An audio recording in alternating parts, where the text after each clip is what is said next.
2012년 독일의 한 젊은 저널리스트가 독일의 유력지인 디 벨트라고 하는 일간지에 글을 하나 기고를 했습니다. 메이비 세대라는 제목으로 쓰여진 그의 글은 그 후에 독일사에 큰 바람을 일으켰습니다. 다양한 부류의 젊은이들을 만나서 인터뷰하고 관찰을 하면서 결정장애라고 하는 키워드를 중심으로 오늘날 젊은 세대, 특별히 20대, 30대의 특성을 명쾌한 시선으로 분석하여 책으로 출간을 합니다. 올리버 에게스라고 하는 사람이 쓴 결정장애 세대 또는 메이비 세대라는 그런 책입니다. 결정장애라고 하는 것은 어떤 선택의 갈림길 속에서 어느 한쪽을 결정하지 못하고 괴로워하는 심리 상태를 일컫는 신조어입니다. 예스면 예스, 노면 노라고 분명하게 얘기하지 못하고 어정쩡하게 maybe. 글쎄요. 그런 의미에서 그 20대, 30대를 maybe 세대라고 표현을 하는 것입니다.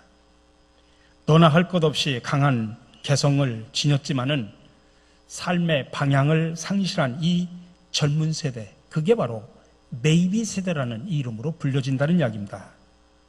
이들은 인류 역사상 유례 없이 풍족한 환경을 누린 덕에 자유롭습니다. 그런데도 자기 중심적입니다.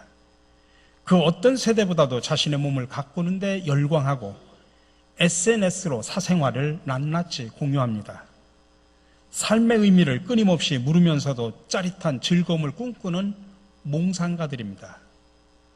또 우리는 모든 게 가능하다고 들어왔기 때문에 낙관적이지만 한편으로는 아무것도 되지 않을까 봐 두려움에 떨고 있는 연약한 존재입니다. 무엇보다도 너무나 많은 기회가 있기에, 아니 그 기회가 있다고 믿기에 갈피를 오히려 잃어버린 측은한 세대라고 표현을 합니다. 결국 기회의 홍수 속에서 길을 잃은 젊은 사람들을 표현하고자 하는 그런 책입니다. 우리가 사는 이 시대를 젊은이들 뿐만 아니라 우리가 통틀어서 혼돈과 방황의 시대라고 표현을 합니다. 많은 사람들이 길을 몰라서 불안과 위험 속에 헤매고 길을 잃어서 방황하고 있습니다. 길을 모르기에 길 위에서 길을 묻습니다. 어떻게 사는 것이 참된 삶이고 어느 길이 옳은 길인가? 여러분, 길을 모르면 목표를 설정할 수가 없고 목표가 있다고 할지라도 그것에 도달할 수가 없습니다. 계속 실패와 좌절의 연속일 뿐입니다. 근데 참 묘하게도 이런 때는, 이런 혼돈의 시대는 항상 가짜 길들이 나타나서 사람들을 미혹하기도 합니다. 종교적으로 보면 사이비 이단들이 이런 시대에 득세를 하게 되는 것입니다. 그리고 자기들이 말하는 길이 진짜 길이라고 많은 가짜 길들이 나타나서 외치곤 합니다. 그런데 이런 혼돈과 방황의 시대에 오늘 예수님께서는 내가 곧 길이라고 말씀을 하고 있습니다. 여러분, 길은 사람이 밟고 지나가는 곳입니다. 그런데 예수님께서는 우리들에게 올바른 길을 인도하기 위해서 예수님 자신이 밟히면서 친히 길이 되어주셨습니다. 예수님께서는 십자가에서 죽고 부활하심으로 우리에게 참된 자유와 소망을 주셨습니다. 우리 차를 운전하면 누구나 갖고 있는 내비게이션 기능이 있죠. 우리말로 표현하면 길도움이라고 표현할 수 있습니다. 근데 내비게이션을 따라 가다 보면은 간혹 시간이 더 오래 걸리기도 하고 때로는 엉뚱한 곳에서 목적지 부근이라고 말하기도 합니다. 그러나 여러분, 예수님은 길 도움이 내비게이션 정도가 아닙니다. 예수님 자체가 길 자체일 뿐만 아니라 진리고 생명입니다. 그러므로 우리가 예수님을 따를 때 영원한 생명과 자유를 얻게 됨을 믿으시기 바랍니다. 오늘 이 아침에 우리가 요한복음 14장 6절 한 절만 딱 떼어서 읽었지만은 그것을 이해하기 위해서는 1절부터 17절 전체를 통으로 읽어야 이해가 됩니다. 근데 오늘 이 본문 말씀은 바로 앞장에 나와 있는 요한복음 13장 33절에서 제자들에게 예수님께서 떠나가실 것이다 라고 이야기를 한 것에 대해서 그 다음에 상세하게 묘사를 한 겁니다. 요한복음 13장 33절에 이렇게 말합니다. 작은 자들아, 내가 아직 잠시 너희와 함께 있겠노라. 너희가 나를 찾을 것이나 일찍이 내가 유대인들에게 너희는 내가 가는 곳에 올 수 없다고 말한 것과 같이 지금 너희에게도 이르노라. 오늘 읽은 이 본문 말씀은 이렇게 앞에 장 33절에서 예수님이 제자들 곁을 떠나겠다고 말씀을 한 것에 대해서 그 말을 듣고 제자들이 근심하고 불안해했습니다. 그런 근심하고 불안해하는 제자들을 향한 위로와 권면의 말씀이 오늘 본문의 이야기입니다. 특별히 오늘 1절에서 7절의 말씀은 우리에게 중요한 세 가지 초점을 분명하게 이야기를 해줍니다. 첫 번째로 먼저 제자들에게 예수님께 대한 철저한 믿음을 지금 요구하고 있습니다. 오늘 1절입니다. 너희는 마음에 근심하지 말라. 하나님을 믿으니 또 나를 믿으라. 지금 예수님께서는 그들 곁을 떠나갈 것이라고 하는 것에 대해서 근심하고 불안에 쌓여있는 제자들에게 그것을 극복하는 비결로서 예수 자신을 하나님과 동등하게 믿을 것을 말씀하고 있습니다. 사실 예수님은 하나님과 본체라고 말씀하셨습니다. 사도 바울이 그렇게 고백을 했죠. 근데 그래서 예수님은 하나님과 동등한 믿음의 대상이지만은 제자들은 자신들이 따르고 있는 예수님을 그냥 능력이 많은 선지자나 선생 정도로 알고 있었습니다. 그래서 예수님을 하나님으로 믿는다고 하는 것 자체가 당시 제자들에게는 엄청나고 의미 있는 일이었습니다. 이제 얼마 후면 예수님은 십자가의 고난을 당하시고 하늘로 들림을 받아 자신들 곁을 떠나가실 것이므로 제자들은 이제 자신들 스스로 험난한 길을 개척을 해 나가야 됩니다. 하지만 그 길은 예수님께 대한 확고한 믿음과 소망이 없이는 절대로 갈 수 없는 길이기 때문에 오늘 예수님은 제자들에게 그렇게 철저한 믿음을 요구하셨습니다. 우리 사랑하는 성도 여러분, 오늘도 우리에게 마찬가지입니다. 믿음으로 사는 것. 근데 사실 믿음으로 사는 것은 세상에서 결코 편하게 사는 것은 아닙니다. 성경에 나와 있는 아브람, 요셉, 모세, 다윗, 그들은 다 어려운 길을 걸어갔습니다. 그들이 아마 축복의 하나님, 능력의 하나님만 믿었다고 하면 그들은 믿음의 길에서 벌써 떠났을 것입니다. 오늘날에도 하나님의 거룩한 성전이라고 하는 교회가 불이 나기도 합니다. 아니, 예수 믿는 사람들이 모여서 수련회를 갔다가 사고를 당해 사람이 죽기도 합니다. 아마 우리가 능력의 하나님, 축복의 하나님만 믿었다고 하면 그런 상황 속에서 어떻게 항상 하나님을 믿을 수가 있겠습니까? 그렇다고 하면 믿음이라고 하는 게 뭘까? 여러분, 믿음이라고 하는 것은 고난과 핍박과 시험 중에도 끝까지 하나님의 뜻대로 살아가려고 노력하는 그런 힘이 바로 믿음입니다. 사실 우리가 살아가면서 내가 죽을지언정 넘어가서는 안 되는 믿음의 경계선이 있습니다. 근데 안타깝게도 요즘에 매스컴을 통해서 이 믿음의 경계선을 넘어가는 수많은 교회 지도자들과 교인들의 정말 서글프고 창피스러운 이야기가 얼마나 많이 나옵니까?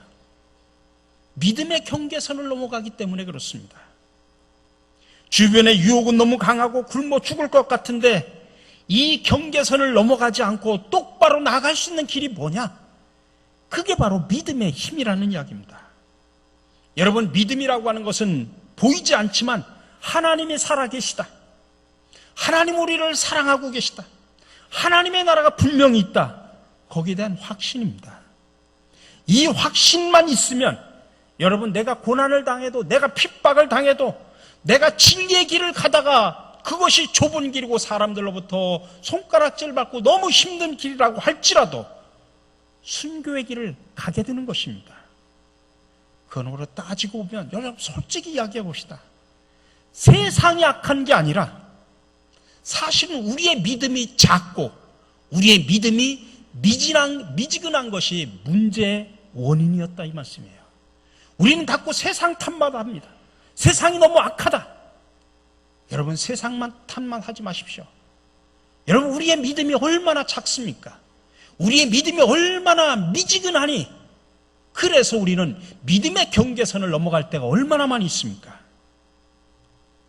단테 신곡을 보면 주인공이 안내자의 인도를 받아서 천국도 구경하고 지옥도 구경하는 가상적인 이야기가 나옵니다. 근데 이 사람이 안내자를 따라서 어느 곳을 갔더니 막 모든 사람들이 죽을 상을 하고서 초조하게 서성거리는 일단의 사람들이 있었습니다.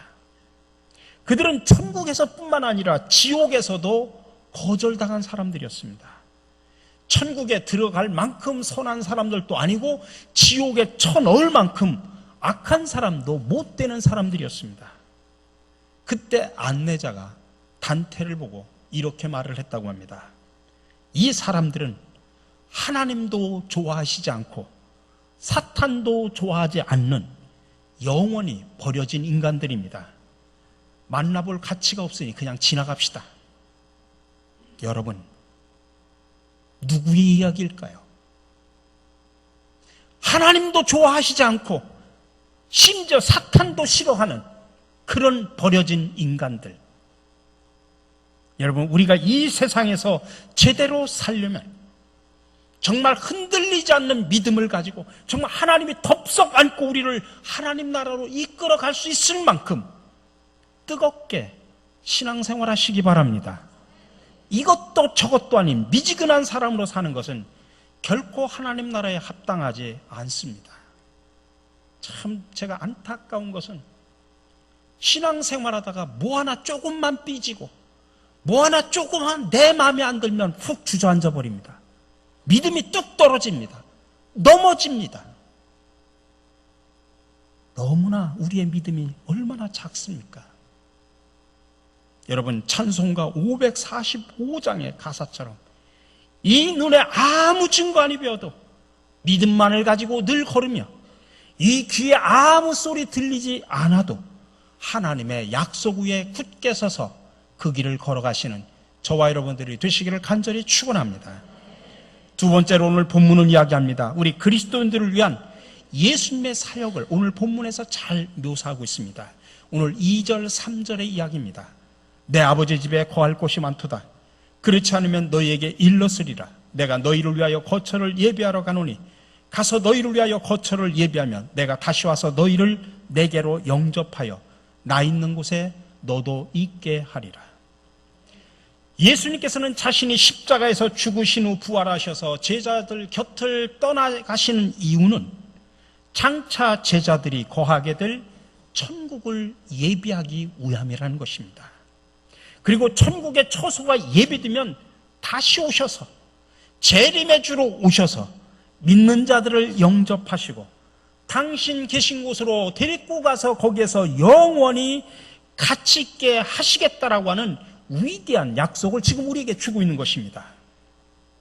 이렇듯 예수님께서는 친히 천국을 준비하시고자 사역을 행하신 것은 제자들에게 소망이요 기쁨이고 오늘을 살아가고 있는 우리 그리스도인들에게도 소망과 기쁨입니다. 그러므로 우리는 큰 확신과 소망을 가지고 이 세상에서 주님의 영광을 위해서 살아가야 됩니다. 여러분, 우리가 앞으로 인생의 앞날에 무슨 일이 벌어질지 아무도 모릅니다. 내일 일을 알지 못하고 살아가는 것이 바로 우리 인생길이죠. 근데 제가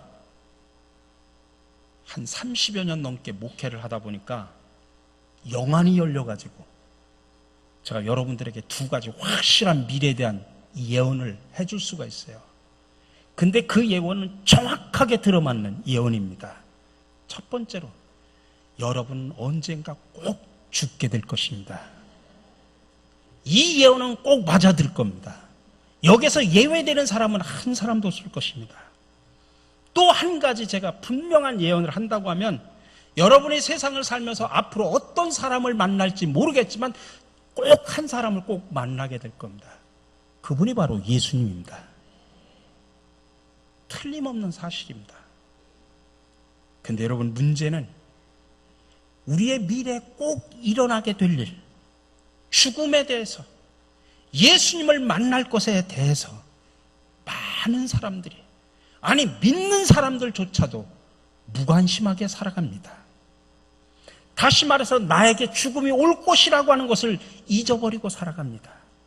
아니 내 사랑하는 사람들이 내 주변에서 죽어가는 것을 뻔히 보면서도 사실 죽음은 나하고는 전혀 관계가 없다고 생각하면서 천년만년 살 것처럼 그렇게 살아갑니다. 어떻게 그것을 알 수 있느냐? 간단합니다. 욕심을 부리며 사는 것을 보면 금방 알 수 있습니다.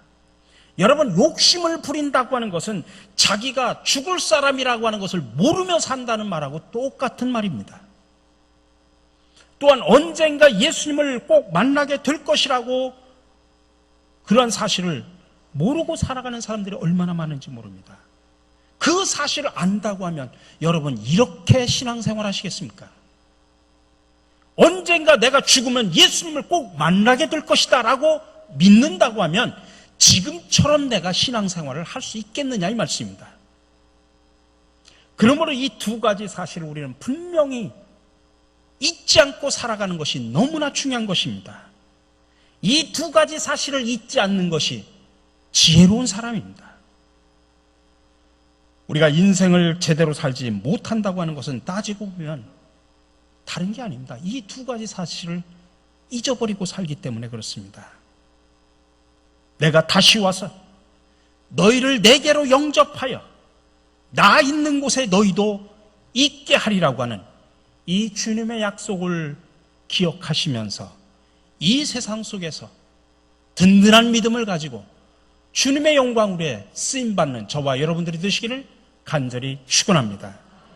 마지막으로 오늘 주님은 이 말씀을 통해서 예수님의 자기 선언, 예수님은 누구신가 지금 시리즈로 설교를 하고 있는데 예수님의 자기 선언, 이 특별히 예수님의 신성에 대해서 가장 잘 드러내주는 표현입니다. 오늘 6절의 말씀입니다. 내가 곧 길이요 진리요 생명이니 나로 말미암지 않고는 아버지께로 올 자가 없느니라. 예수님은 누구냐? 그분은 길이요 진리요 생명이라는 말입니다.